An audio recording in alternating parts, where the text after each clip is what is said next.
You are the only person who has to live with yourself from the moment you are born until the day you die. And so developing a strong and healthy and loving relationship with yourself might be something that you want to prioritize, because there is no escaping you from you. And I've talked here before about how to develop self-love, how to be more loving towards yourself, why it's important that we love ourselves. And today I want to talk about some signs that you really are on the path towards loving yourself, so that you can start checking in and seeing the progress that you're making, and then also look at some things that you might want to put some more attention on. Some areas that you're like, you know what, this one still needs a bit of work, and I'm going to focus on that. And hopefully that will become more clear as I talk about these signs that you really are starting to love yourself. If you're new here, welcome to our incredible little corner on the internet. Take a second, introduce yourself in the comment section below. If you're back again, it is always good to have you. If you haven't already, subscribe to the channel. The button's about right down there. And yeah, then you can get notified when new videos come out. Either way, my name is Kristina, and I am a registered clinical therapist, a researcher, a coach, the creator and leader of my amazing membership community, the Shift Society, where we are taking this work to the next level. You are being supported and held accountable the whole way through. You can get more information about that in the description below. I help heart-centered humans break through the crap that is holding them back so that they can like themselves and their lives more every day. And this is exactly what we're going to be talking about today, this crap that holds us back from liking, if not loving ourselves more every day. And so start to notice some of these ones. Like I said, these ones, notice if you are doing them less. Give yourself some credit for the work you are doing or have been doing. And really just pay attention to that, right? Like, we feel good when we notice that our efforts are paying off. If we're always sort of getting in perfectionist brain and thinking, well, this isn't perfect yet, or, I still notice myself getting caught up in this one. It's less, but it's not perfect, and I still do it, and I'm not 100% all the time, so I'm not going to let myself feel good unless I have it all perfected. Well, then that's just going to be discouraging. Right? You're just going to feel like, well, I can never be perfect, so may as well not even bother trying. And the efforts that I am making I'm not recognizing them or feeling good about them. And I'm always so hard on myself. So, kind of what's the point? Instead of just being able to look for and notice every single shift that you are making. We talk about this a lot in the Shift Society, that every shift counts. And we notice it and we celebrate it and we recognize ourselves for it, because those results, every shift that we are making, is the result of work that we are doing, intentional effort that we are putting in, and letting ourselves feel good about that. Then we kind of just get to feel good the whole way through. It's not just until we get to this sort of perfectionistic result, this end point that doesn't even actually exist, that we're going to, we decided that, it's not till I get there that I'm going to let myself feel good. Because we're always kind of like striving and trying and never feeling good enough and always feeling discouraged and defeated, instead of saying, you know what, I'm going to recognize myself the whole way through, and I'm going to make this journey fun and rewarding, because I can just do that. It's my journey. I can treat it however I want. And so noticing these ones, the work that you've been doing, notice it paying off. And then also just look for, you know what, I have been making some strides in that area, but I want to focus on it some more. I want to put some more effort into there, because I think that it could be even better. And I'm proud of the work I have been doing. Okay? So the first sign that you are starting to love yourself more, that you're on this journey and things are happening, is that you are not comparing yourself to others nearly as often. You might even find yourself being happy for other people who are having success, who are doing well, who are happy themselves, who are getting the things that they want in life, other people who are thriving. Whereas before, maybe you compared yourself and thought, they have that, and I wish I had that, and how come they get to have that? What makes them so great? Or why do I suck? Or why can't I? And you kind of got yourself stuck in this comparison trap. Kind of maybe even looking down on other people to try to make yourself feel better, kind of making excuses and being like, well, that's going well for them, but they probably have a disaster in some other area in their lives, right? And trying to kind of make yourself feel better like that by doing that kind of comparison, either up or down. Instead of now, you're just like, good for them and good for me. Good for me for what I'm doing in my life. Good for them for what they're doing in their life. Good for me for the steps that I'm taking and the results that I'm having. Good for them for the results they're getting and the steps they're taking. There is enough for everyone. And really starting to realize, and this was a huge life-changing moment for me, when I realized that someone else getting or having what I desired or what I wanted could not take away from me also being able to have that. That someone else's success or results could not mean that I couldn't also have that. And it's so interesting how we think that there's this finite amount to go around. And if someone else gets something that we want, that means that we can't have it. And somehow that's a threat to us. Instead of seeing that if someone else has it, it means it's possible, which is inspiring for me, not defeating for me. And so there's space, there's room, there's enough for everyone. Someone else having something you want does not take away or threaten your ability to have it as well. And you're starting to really recognize that. And that's a sign that you're starting to love yourself, not feeling threatened by what other people have. The next sign that you are starting to love yourself, this is a big one, this is a tough one, is that you don't get defensive when someone questions you or challenges you. When we get defensive, it's because something is feeling threatened, because our ego is feeling threatened, because we think that if someone challenges us or questions us, that it somehow makes us less than. And so we get defensive to try to prove something that we're not less than, to try to overcompensate for this feeling of being kind of threatened by someone else questioning us or challenging us, instead of being able to just take a step back and being able to assess where we're at, what makes sense for us. Right? If someone's questioning one of your choices, like, oh, you sent your kids to that school, why didn't you send them to this school, or whatever that is, or you decided to do this job and not this job, or you're going to go there for vacation, or that's the color you chose for your blinds, whatever that is. Instead of getting defensive, you just take a step back and ask yourself, is this a conscious choice that I made that I'm happy with? Yes. Does it matter if somebody else isn't happy with it or doesn't agree with it? No. This is my choice, and the only thing I have to be concerned of is my choices and the people that directly that they are going to impact. But if this is not impacting that person in any way, then I'm going to leave their opinions up to them. I don't need to get defensive. I don't need to prove anything, whatever that is. Just letting people have their own opinions without feeling threatened by it. Sometimes, yeah, if someone questions us or challenges us, another mature thing we can do is take a step back and assess whether or not there might be something helpful in what they're saying, something we might want to consider. That's also a sign of self-love, because we're not getting threatened by it, right? We're able to take it and receive it and look at it and say, is this something that I want to consider? And it's a very mature thing to do, which means that we've developed a solid sense of self. We're really starting to really feel secure in ourselves because we don't feel threatened by other people's questions or challenges. We can either just kind of give them back to them and say, you know what, I'm going to leave your opinion up to you. Or we can say, okay, let me just consider this for a minute and see if there's anything that I might want to do differently or anything else that I want to think about or consider in all of this. That is a sign that you are loving yourself, because you don't get thrown off or threatened easily by other people's thoughts that they are sharing with you through their words. Another sign that you are starting to love yourself, going along with the last one, is that you don't need to be right. That you don't need to prove that you're right. You don't need everyone to agree with you. You can agree to disagree. You can allow people to have their opinions. You can allow people to have their perspectives, and you don't need them to have your perspective in order for you to feel okay. And I remember this a few years ago. This was several years ago when I was having a conversation with my husband, who is a very logical thinker.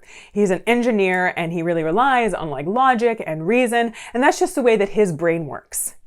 Now, my brain tends to be more of an emotional brain, where I tend to go a little bit more with my feeling or my gut. Of course, logic and reason are factored in there. I don't just kind of go through life just sort of willy-nilly, just sort of doing whatever I feel like doing.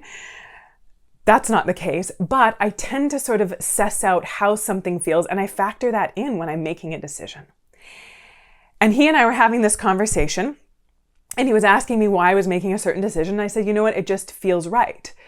And he said, that doesn't make any sense. What are the reasons? What are the criteria? And I said, you know what? I think for me, it just feels right. And he was like, well, you need to apply logic and reason. And I said, you know what? I can concur, like I can say that logic and reason are important factors in making a decision, but so is emotion. Emotion is also an important factor for those of us who tend to be more emotional. That is an important part of us for making our decisions. And he said, no, you have to, logic and reason are superior. And instead of getting all defensive and trying to get him to agree with me, I was like, okay, well, that's fair. For you making your decisions using logic and reason as sort of the top priority and the sort of like holy grail of decision-making justification, then that's what you can do. And this is what I'm going to do. And I just sort of left it at that. Instead of needing him to agree that emotion is a priority as well, making a decision, just sort of leaving it. Didn't need to be right. And I've told stories on here before about different situations in my life where I've just sort of let things go. Where it's like, you know what? That's okay. You're allowed to think that. And I still am going to think what I think. And you don't have to think what I think in order for me to let myself think what I think. I don't need to be right. You don't need to agree with me. And that's okay. And that is a sign that we are starting to really love ourselves because, again, we are letting other people have their thoughts and we are just putting most of our attention on managing our own. And we're not swayed or thrown off or threatened by somebody else thinking something different than us. The next sign that you are starting to love yourself is that you can also admit when you're wrong. This is a big one, but it's actually a really powerful one. Because again, it's a sign that you are starting to love yourself, that your ego isn't fragile, that you don't get thrown off easily. If someone says, hey, you did this and I didn't like it, it bothered me, or, it hurt my feelings, or I noticed this and it didn't quite work for me. And you're like, you know what? I could see that. I could understand that. Like having that empathy for somebody else's perspective without feeling threatened by it. And being able to put yourself in their shoes and say, you know what? Yeah, I see that. And I apologize. I'm sorry. That wasn't cool. That was inconsiderate. Or I could see how it could have been taken that way. And yeah, I'm wrong. I was wrong and I'm sorry. Being able to do that. Sometimes we get so defensive because again, if someone questions us or challenges us, we can go into shame and be like, I'm a terrible person. I can't do anything right. Everyone's always criticizing me, right? And so we have this like fragile sense of self. We get all defensive or we turn against ourselves. We avoid taking any responsibility. We create this whole emotional, dramatic mess for ourselves instead of just being able to say, okay, yeah, I made a mistake. It doesn't mean I am a mistake. You could say I did something bad, not I am something bad, and being able to own that, recognize it, and just apologize for it. That is, interestingly enough, a sign that you are really starting to love yourself because you don't feel threatened or you don't feel like a terrible person when you're imperfect, when you make mistakes. You can admit it and own it and reconcile it. The next sign that you are starting to love yourself is that you don't talk badly to or about yourself. So interestingly enough, recently in my membership community in the Shift Society, we had a 14-day no self-criticism challenge where everyone who participated, they got emails every couple days just with some prompts and some reminders and some teachings. And then we were also checking in our membership community around how people were doing, what they were noticing, keeping people accountable, keeping people on track, and the people who had committed to not criticizing themselves, no negative self-talk, no putting themselves down, either in their own heads or to other people, not even throwing themselves under the bus or kind of joking about themselves in a self-deprecating way, even though it can be kind of funny. We don't need to take it too seriously, but it can play in our psyche if we're always kind of joking about our shortcomings or kind of putting ourselves down in front of other people. Our brain doesn't always know the difference between, satire and truth when we're joking and when we are actually thinking that way. Our brain can't always differentiate that. All it does is hear the words like, oh, I'm such an idiot, or oh, I'm always messing things up, or oh, I'm so dumb, or whatever that is. And so we agreed for 14 days, no self-criticism, watching it when your brain tries to do it. And it was actually really illuminating and eye-opening for a lot of the group members where they were like, I didn't think I was so hard on myself, but now I realize I really am. And it can be so subtle.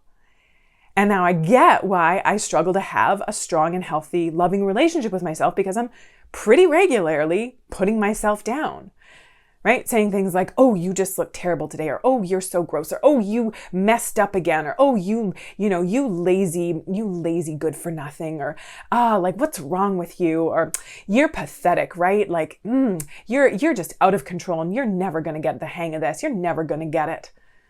You're never going to be okay. You're just a mess up, right? Like just these things that we just come out of our brains. And if we're not aware of it or catching it, stopping it, turning it around, it just keeps going. And then we wonder why we can't love ourselves. Where you think about if you were in a relationship with someone that was always talking to you like that, would you be able to feel kind of all the warm fuzzies towards them? Probably not. So a sign that you are starting to love yourself is you are being a lot more aware of how you're talking to and about yourself. And you are not throwing yourself under the bus or talking to yourself like a piece of trash. The next sign that you are starting to love yourself is that you are able to recognize your strengths and be honest with them and own them. Instead of downplaying them, be like, oh, it was not a big deal, or anyone could have done that. You're able to say, yeah, I'm really proud of myself for this. I worked really hard on this. I did a great job of this. I've got really good people skills. I'm really good at listening. I'm really good at focusing on a task and getting it done. I'm really good at analytical thinking. I'm really good at creative thinking. I'm really good at thinking outside of the box. I'm really good at including people in a group and making everyone feel welcome. I'm really good at inviting people into my home and being a great host and giving people a really good time. I'm really good at cookie decorating. I'm really good at macrame. I'm really good at math equations. Whatever that is that you are able to just say, I'm good at this stuff, not like I'm the best ever and I'm above everyone else because of this. That's not what this is. This isn't about overinflating ourselves and kind of thinking that we're better than everyone else. It's about standing in who we are and owning that, being proud of that and recognizing that. And it's funny how often so many of us, we kind of do this false humility about downplaying our strengths, where it's actually not humility, it's self-deprecation. It's putting ourselves down. Humility is saying, I'm grateful for this. I'm proud of this. I feel good about this. Thanks for noticing this. Right? An overinflated sense of self is like, oh my gosh, I'm the best. I'm the greatest. No one compares to me. Right? No one holds a flame.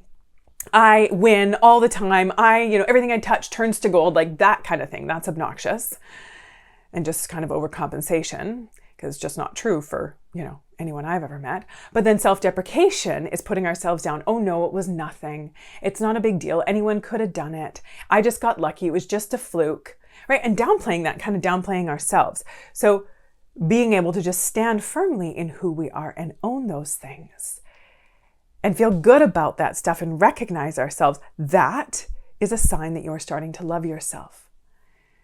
Which conversely, another sign that you're starting to love yourself is you're just able to admit your weaknesses without feeling like a terrible person. Being able to be like, yeah, this is an area that I want to work on. I'm not as patient as I would like to be. Or just being able to say, like for me anyways, technology and sort of, intricate programming, coding, that kind of stuff, that is not my thing. I'm sure I could probably learn it and figure it out, but I don't want to. I have more of like a creative, emotional, kind of relational, compassionate, empathic brain. That's kind of more of what my brain is. Yeah, there is some analytical parts to it, of course, but this is what I really like. These are my strengths insofar as who I am. And I can decide whether or not I want to develop like the computer programming part of my brain, which up until now, I'm not really interested in, but we'll see. But just being able to say, this is a weakness for me. I'm not good at everything, right? Not everything interests me. And maybe even parts of how I'm showing up in the world, I want to be working on that, right? I want to work on being more focused. I want to work on being more patient. I want to work on being maybe even more productive if I've been procrastinating or avoiding things. Right? I want to manage my anger. If this is something that I've been struggling with, I tend to like boil hot fast and then say things I regret. That's a weakness of mine. I really want to work on tempering my temper. right? And just being able to own that stuff and being able to say, these are some areas that I'm not as good at, that don't come naturally to me, that I struggle with, without it threatening our sense of self. So we create this whole integrated picture of ourselves. These are my strengths. These are my weaknesses, or my areas that I want to be focusing on. And I'm just going to do that. It doesn't threaten my sense of self if I'm not great or perfect or have it all figured out or all together. I'm a human being, not a human perfect. And so being able to own that, that's actually a sign that you are starting to love yourself. Another sign that you are starting to love yourself is you're not afraid to ask for what you want. You're not afraid to say, could I please have this? This is what would work well for me. I can do this, but I can't do this. You're not afraid to say, could you do this for me? Can you help me with this? And on the other side of it, you don't get offended when the answer is no. And this is a big one. Sometimes, we think, like, for those of us who we're not used to asking for what we want. We're not used to standing up and holding space or taking up space in the world. And so we muster all of our courage to ask for what we want. Hey, like, can you help me out with this project? Could you, watch my kids for a couple hours so I can have some time to myself? Could you, come over and help me organize my closet because it's a mess, or whatever that is, whatever you're asking for help with. You're finally asking for help. And then the person is like, sorry, I can't today, or sorry, my plate is full, or actually, that time doesn't work for me. Could you do this time? And then we get all offended and we're like, oh my gosh, it took so much out of me to ask and you're not even going to do it. Instead of just being more chill about it, just being more casual about it and being like, it's not a big deal to ask. If I need some help, I'm just going to ask. There's 8 billion people on the planet, 7 billion, something like that, because we are in this together. But it doesn't mean that if someone doesn't drop everything for me all the time, that I am not valuable, that they don't like me, that no one is there for me, that no one cares about me, right? We're just able to ask, and we're able to receive no, if that's what the answer is, without letting it, shatter us. That's a sign that you're loving yourself, where you give yourself space to ask and you give other people space to say no. Learning how to love ourselves more. Building that deep relationship with ourselves starts, like any solid relationship, with trust. Learning how to trust ourselves. And I have a guide for you. It's a step-by-step guide that's going to show you how to do this, how to start loving yourself by building trust within yourself. And then love just naturally flourishes from that foundation of trust. Simple Steps to Self-Trust. It's a guide. It's in the description below. You can check that out. You can get that for yourself. Which one of these are you like, yeah, I've noticed this changing. I've noticed that I have made some strides and really I'm proud of myself for the work I'm doing. I notice this one has gotten a lot better and I'm not stuck in this area as much as I was before. Let me know in the comment section below. And then which one are you like, yep, that one needs a little more attention. I noticed that I'm still kind of getting tripped up there. Would love to hear that as well. Again, we acknowledge our strengths, we acknowledge our weaknesses, and we acknowledge ourselves for the work that we're doing. Grab the Simple Steps to Self-Trust. Get on the waitlist for the Shift Society, where we're taking this work deeper in community, and you're being supported the whole way through. Like the video if you got something out of it. Subscribe to the channel if you haven't already. Would love to hear from you in the comments. And until next time, take good care.